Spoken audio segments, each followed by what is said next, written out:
എല്ലാവർക്കും നമസ്കാരം. ഇന്ന് ഞാൻ നിങ്ങളെ കാണിക്കാൻ പോകുന്നത് ഞാൻ എൻ്റെ വീട്ടിൽ ഒരു ഡ്രമ്മിൽ ഒരു മൂവാണ്ടൻ മാവിൽ ഒരു മൽഗോവ മാവിൻ്റെ ഒരു കമ്പ് ഗ്രാഫ്റ്റ് ചെയ്ത് വെച്ചിരുന്നു. ഏകദേശം 2 വർഷം കഴിഞ്ഞു. ആ മാവിൻ്റെ തൈ ഞാൻ ഈ കഴിഞ്ഞ ദിവസം എൻ്റെ ഒരു സുഹൃത്ത് ഡേവിസ് ആൻ്റണിയുടെ വീട്ടിൽ കൊണ്ടുപോയി ഞാൻ അദ്ദേഹത്തിന് അത് ഗിഫ്റ്റായിട്ട് കൊടുത്തു. അവിടെ കൊണ്ടുപോയി ഞങ്ങൾ 2 പേരും കൂടിയിട്ട് അത് അവിടെ അദ്ദേഹത്തിൻ്റെ പറമ്പിൽ ഞങ്ങൾ കുഴിച്ചിട്ടു. അതിന് ഞങ്ങൾ ആദ്യമായിട്ട് ചെയ്തത് അതിന് ഡ്രമ്മിൽ നിന്ന് പുറത്തെടുക്കുക എന്നുള്ളതാണ്. പ്ലാസ്റ്റിക് ഡ്രമ്മിലായിരുന്നു. ഡ്രമ്മിൽ നിന്ന് ഞങ്ങൾ ഡ്രമ്മിൻ്റെ സൈഡൊക്കെ ആക്സൽ ബ്ലേഡ് വെച്ച് കട്ട് ചെയ്ത് പുറത്തെടുത്തു. അതിന് നല്ല വേരുപടലമുള്ളത് കൊണ്ട് തന്നെ ആ മണ്ണിൻ്റെ വലിയൊരു ബ്ലോക്ക് പൊട്ടാതെ തന്നെ ഞങ്ങൾക്ക് കിട്ടി. അത് ഞങ്ങൾ പതുക്കെ എടുത്ത് അവിടെ ഒരു കുഴി അദ്ദേഹം ഉണ്ടാക്കി വെച്ചിരുന്നു. ഏകദേശം 1 മാസം മുമ്പേ കുഴി തയ്യാറാക്കിയിട്ടുണ്ട്. അതിലാവശ്യമായിട്ടുള്ള വളങ്ങളൊക്കെ ഇട്ടിട്ടുണ്ടായിരുന്നു.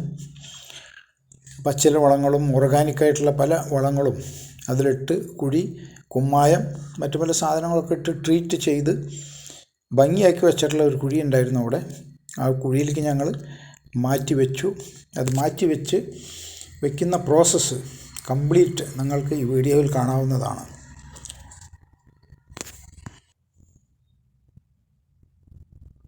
അപ്പോൾ നിങ്ങൾക്ക് കാണാം, ഞങ്ങൾ 2 പേരും കൂടെ ചേർന്ന് ആ മാവിൻ്റെ തൈ ആ മണ്ണിൻ്റെ ബ്ലോക്ക് അടക്കം എടുത്ത് കുഴിയിൽ വയ്ക്കുന്നതാണ് ഇപ്പോൾ നിങ്ങൾ കണ്ടത്. ഡ്രമ്മിൽ നിന്ന് നേരത്തെ റിമൂവ് ചെയ്തിരുന്നു. ഇപ്പോൾ അത് കുഴിയിൽ ഞങ്ങൾ വെച്ചു, ഇറക്കി വെച്ചു. വെരി ഹെവി, വളരെ ഭാരമുള്ളതാണ്. കാരണം വലിയൊരു മണ്ണിൻ്റെ ബ്ലോക്കാണ്. അത് നിറയെ വേരാണ്. അപ്പോൾ നിങ്ങൾക്ക് ഭംഗിയായിട്ട് കാണാം ആ കുഴിയിൽ ഇറക്കി വെച്ചിട്ടുള്ളത്. ഇനി അതിൽ നമുക്ക് കുറേ അതിൻ്റെ ചുറ്റുപാടുമുള്ള കുറച്ച് പുല്ലും ചുറ്റുമുള്ള നല്ല മണ്ണും ഒക്കെ അതിലേക്ക് ഇട്ട് അത് ഫില്ല് ചെയ്യാൻ പോവാണ്. അത് ചെറിയ ഒരു കുഴിയാണത്, അത് ഫില്ല് ചെയ്യാൻ പോവാണ്. അതിപ്പോൾ നിങ്ങൾക്ക് ഇവിടെ കാണാം. അതിന് കുറച്ച് സമയം വേണ്ടി വരും. എല്ലാ ചുറ്റും നിന്നും എല്ലാ സ്ഥലത്തു നിന്നും മണ്ണ് അല്പം കുഴിയെടുക്കുമ്പോൾ അവിടെ വെച്ചിരുന്ന മണ്ണ് എടുത്ത് പുറത്തിട്ട മണ്ണ് മുഴുവൻ തിരിച്ച് അവിടേക്ക് തന്നെ ഇടുകയാണ്. ഇപ്പം നിങ്ങൾക്കത് കാണാം. ഡേവിസ് അത് ചെയ്തുകൊണ്ടിരിക്കുകയാണ്. അപ്പോൾ അതേസമയം ഞാനാണ് വീഡിയോ ഷൂട്ട് ചെയ്തുകൊണ്ടിരിക്കുന്നത്. കുറച്ച് നല്ല പച്ച പുല്ലൊക്കെ ഉണ്ട്, ചെറിയ ചെറിയ പുല്ലുകൾ. അതൊക്കെ പെട്ടെന്ന് ആ കുഴിയിലേക്കിട്ട് മൂടിക്കഴിഞ്ഞാൽ പെട്ടെന്ന് അവരെല്ലാം ദ്രവിച്ച് നല്ല വളമായിട്ട് മാറും. അടിവളമായിട്ട് ഞങ്ങൾ കപ്പലണ്ടി പിണ്ണാക്ക്, വേപ്പിൻ പിണ്ണാക്ക്, എല്ലുപൊടി, ആട്ടിൻ കാഷ്ടം എല്ലാം ഇട്ടിട്ടുണ്ട്. ഇനി ഒരു മാവിനെ സംബന്ധിച്ചിടത്തോളം ഇനിയിപ്പോൾ അടുത്ത കാലത്തൊന്നും വളരേണ്ട ആവശ്യമില്ല. ഇനി ഒരു 6 മാസം കഴിഞ്ഞാൽ നമുക്ക് കുറച്ച് വളപ്രയോഗം ചെയ്യാം. വീണ്ടും ഒരു 6 മാസം കഴിഞ്ഞാൽ കുറച്ച് വളപ്രയോഗം ചെയ്യാം. നല്ല ഓർഗാനിക്കായിട്ടുള്ള വളങ്ങളൊക്കെ ഇട്ട് കൊടുക്കാം. ജൈവവളങ്ങൾ ധാരാളം ഇട്ട് കൊടുക്കാം. പെട്ടെന്ന് മാവ് വളരും. വളർന്നു കഴിഞ്ഞാൽ പൂവിടും. ഇപ്പം തന്നെ പൂവിട്ടാണ് നിൽക്കുന്നത്. അത് ഞാൻ നിങ്ങളെ കാണിക്കാം പിന്നീട്. ഒരു കൊല പൂ വന്നിട്ടുണ്ട്, ചെറുതാണ്, വലുതായിക്കൊണ്ടിരിക്കുന്നത്. രണ്ടാമതൊരു കൊല പൂവിടാൻ ആരംഭിച്ചിട്ടുണ്ട്. കഴിഞ്ഞ വർഷം പൂവിട്ടിരുന്നു, പക്ഷെ നമുക്ക് മാങ്ങ കിട്ടിയില്ല. കണ്ണിമാങ്ങകൾ ഉണ്ടായി കൊഴിഞ്ഞു പോയി. അപ്പോൾ ഇക്കൊല്ലം മാങ്ങ കിട്ടുമെന്നാണ് ഞങ്ങളുടെ പ്രതീക്ഷ. വളരെ മനോഹരമായിട്ട് തന്നെ അദ്ദേഹം ഇത് ചെയ്യുന്നുണ്ട്. കൂടെ ഞാനും ചേർന്നു. കുറച്ച് മണ്ണൊക്കെ ഞാനും വെട്ടിയിട്ടു ആ കുഴിയിൽ. നിങ്ങൾക്ക് കാണാം വീഡിയോയിൽ. സൈഡിൽ നിന്ന് മണ്ണൊക്കെ വെട്ടി കുഴിയിലേക്ക് ഇട്ട് കുഴി തോർക്കാനായിട്ട് ഡേവിസിനെ ഞാനും സഹായിച്ചു. ഞങ്ങൾ 2 പേരും കൂടെ ആ പ്രവൃത്തി പൂർത്തിയാക്കി കൊണ്ടിരിക്കുകയാണ്.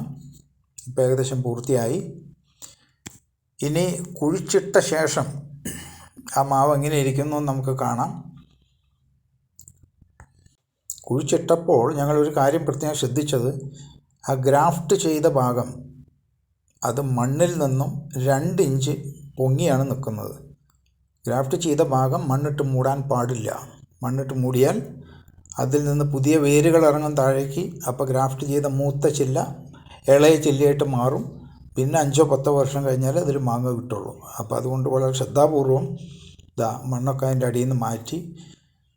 ഇപ്പം നിങ്ങൾക്ക് കാണാം, ഞാൻ ആ മാവ് കുഴിച്ചിട്ട ശേഷം അതിൻ്റെ അടുത്ത് നിൽക്കുന്നു. എൻ്റെ വലത്തെ കയ്യിൽ ഒരു ചെറിയ ചില്ലയിലൊരു പൂക്കൊല കാണാം.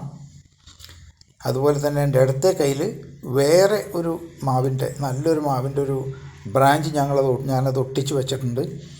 അത് പിടിച്ചു, അതിൽ ഇലകൾ വന്നിട്ടില്ല, അടുത്തന്നെ ഇലകൾ വരും. ഇനിയും ഞങ്ങളതിൽ പല ബ്രാഞ്ചസ് ഒട്ടിച്ച് ചേർക്കാനുള്ള പരിപാടിയുണ്ട്. അത് മൾട്ടിപ്പിളാക്കി മാറ്റും. നല്ല വെറൈറ്റി മാവിൻ്റെ ചില്ല കിട്ടിയാൽ ഞങ്ങളത് ഒട്ടിച്ച് ചേർക്കും. അപ്പോൾ പല വെറൈറ്റി മാങ്ങ ഒരു മാവിൽ നിന്ന് കിട്ടും. വീഡിയോ ഇഷ്ടമായെങ്കിൽ എല്ലാവരും സബ്സ്ക്രൈബ് ചെയ്യണം, ലൈക്ക് ചെയ്യണം, ഷെയർ ചെയ്യണം, സപ്പോർട്ട് ചെയ്യണം, മറക്കരുത്. നന്ദി, നമസ്കാരം. ഈ വീഡിയോ ക്ഷമയോടെ കണ്ടിരുന്ന നിങ്ങൾക്കെല്ലാവർക്കും ഞാനും ഹൃദയംഗമമായ നന്ദി രേഖപ്പെടുത്തുന്നു. എല്ലാവരും സപ്പോർട്ട് ചെയ്യും എന്ന പ്രതീക്ഷയോടെ ഡേവിസ് ആൻ്റണി.